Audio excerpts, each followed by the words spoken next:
اور دل گداز ہیں۔ جس کلام کی آپ تلاوت کرتے ہیں وہ بہت عظیم کلام ہے۔ پھر اس نے جھکی ہوئی نظروں سے باادب انداز میں پوچھا، اسلام میں داخل ہونے کا کیا طریقہ ہے؟ حضرت مصعب بن عمیر رضی اللہ تعالیٰ عنہ نے ارشاد فرمایا، پہلے غسل کرو، پاکیزہ لباس پہنو اور پھر یہ کلمہ پڑھو، لا الہ الا اللہ محمدن رسول اللہ، اللہ تعالیٰ کے سوا کوئی معبود حقیقی نہیں اور حضرت محمد صلی اللہ علیہ وآلہ وسلم اللہ کے رسول ہیں۔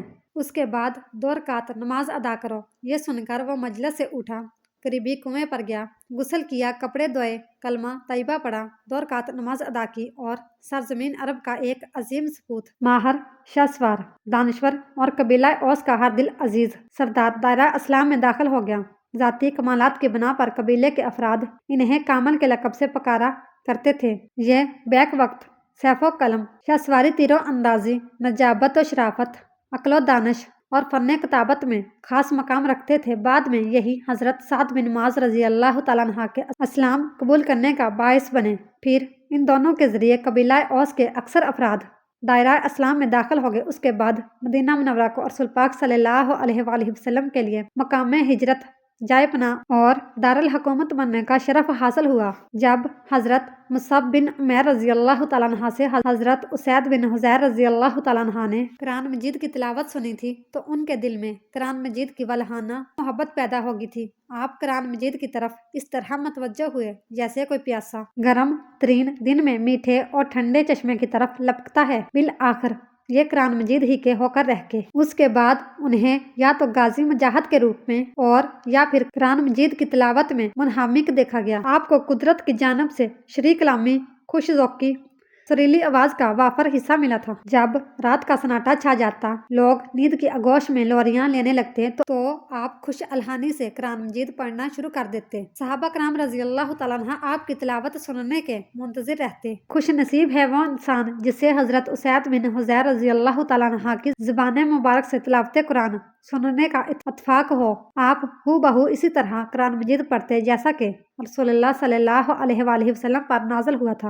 انسان تو کیا فرشتے بھی آپ کی تلاوت سن کر لطف اندوز ہوتے۔ ایک رات کا واقعہ ہے کہ حضرت اسید بن حضیر رضی اللہ تعالیٰ عنہ اپنے گھر کے صحن میں لیٹے ہوئے تھے۔ آپ کا بیٹا یحییٰ صحن کی ایک جانب سویا ہوا تھا اور پاس ہی وہ گھوڑا بندھا ہوا تھا جسے آپ نے جہاد کے لیے تیار کیا تھا۔ رات پرسکون تھی، آسمان صاف شفاف تھا، چشمے فلک پیار بھرے انداز میں پرسکون زمین کو دیکھ رہی تھی۔ حضرت اسید بن حضیر رضی اللہ تعالیٰ عنہ کے دل میں آیا کہ پرنم خدا کو قرآنی مہک سے مطر کیا جائے۔ انہوں نے دل گداز آواز سے سورہ بقرہ کی تلاوت شروع کر دی۔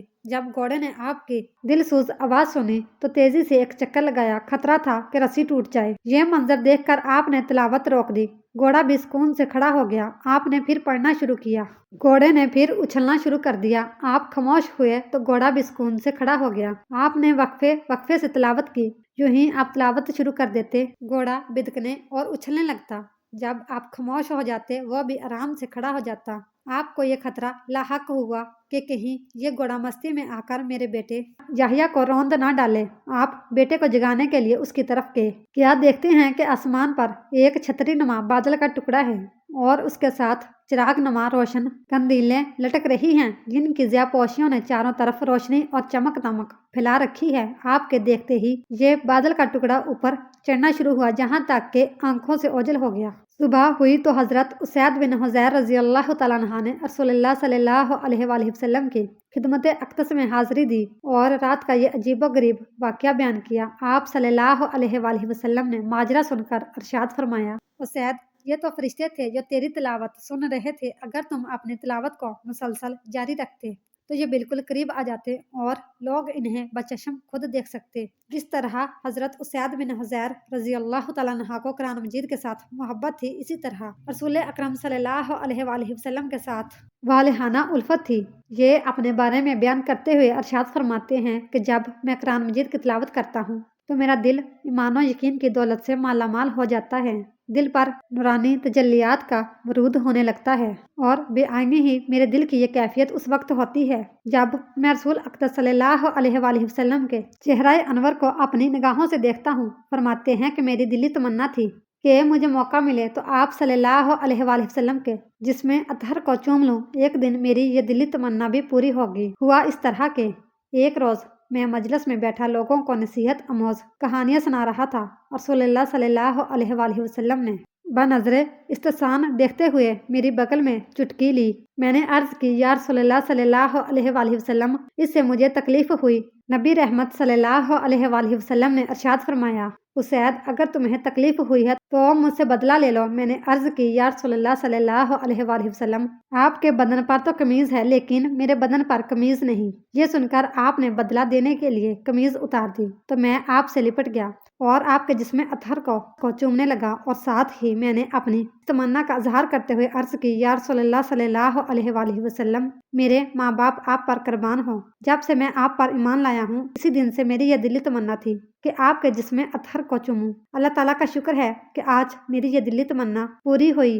رسول اللہ صلی اللہ علیہ وآلہ وسلم بھی حضرت اسید رضی اللہ تعالیٰ عنہ سے بہت پیار کرتے تھے۔ اسلام قبول کرنے میں ان کی سبقت کو قدر کی نگاہ سے دیکھتے۔ غزوہ احد میں جس انداز سے انہوں نے رسول اللہ صلی اللہ علیہ وآلہ وسلم کا جوان مردی اور بہادری سے دفاع کیا، وہ بلا شبہ ایک عظیم النشان کارنامہ ہے۔ جدھر سے آپ کی طرف کوئی تیر آتا تو فوراً آگے بڑھتے اور تیر سیدھا ان کے جسم میں پیوست ہو جاتا۔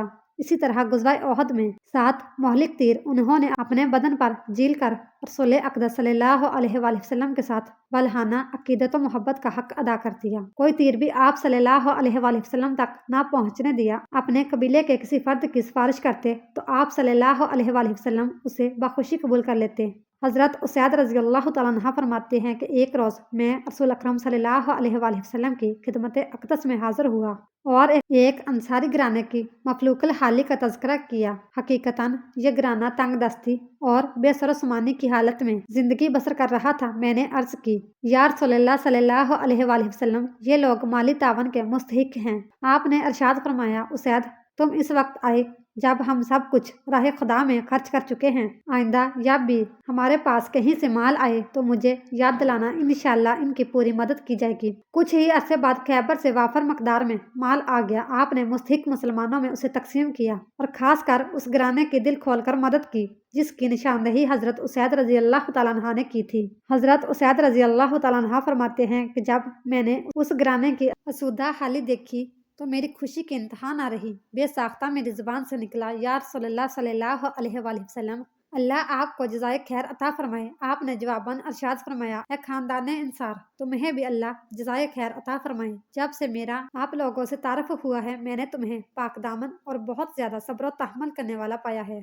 لیکن تم میرے بعد دیکھو گے کہ انصار کی نسبت دیگر لوگوں سے اچھا سلوک برتا جائے گا، لیکن تم میری ملاقات تک صبر کرنا۔ یہ ملاقات انشاءاللہ حوض کوثر پر ہوگی۔ حضرت اسید بن حضیر رضی اللہ تعالیٰ عنہ فرماتے ہیں، جب حضرت عمر بن خطاب رضی اللہ تعالیٰ عنہ مسند خلافت پر متمدن ہوئے تو آپ نے مسلمانوں میں مال و متاع تقسیم کیا۔ میرے حصے میں ایک چوگا آیا جو میری نگاہ میں ایک معمولی سا تھا۔ میں ابھی مسجد میں ہی بیٹھا تھا کہ میرے پاس سے ایک قریشی نوجوان گزرا جس نے بہت قیمتی اور عمدہ لباس زیب تن کر رکھا تھا۔ یہ لباس امیر المومنین نے اسے بیت المال سے عنایت کیا تھا اور یہ اتنا لمبا تھا کہ زمین پر گھسٹتا ہوا جا رہا تھا۔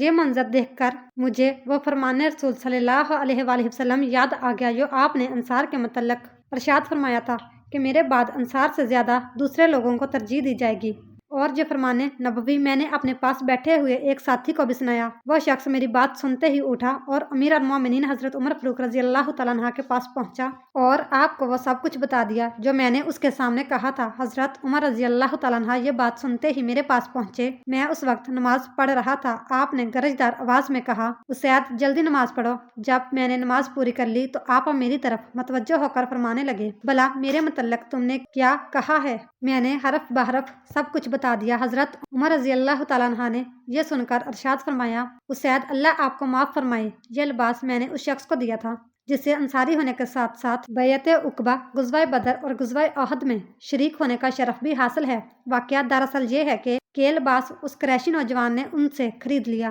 اب بتائیں اس میں میرا کیا قصور ہے؟ تمہارا کیا خیال ہے کہ جس صورتحال کی خبر رسول اقدس صلی اللہ علیہ وآلہ وسلم نے تمہیں دی تھی وہ میرے دور حکومت میں ظہور پذیر ہوگی؟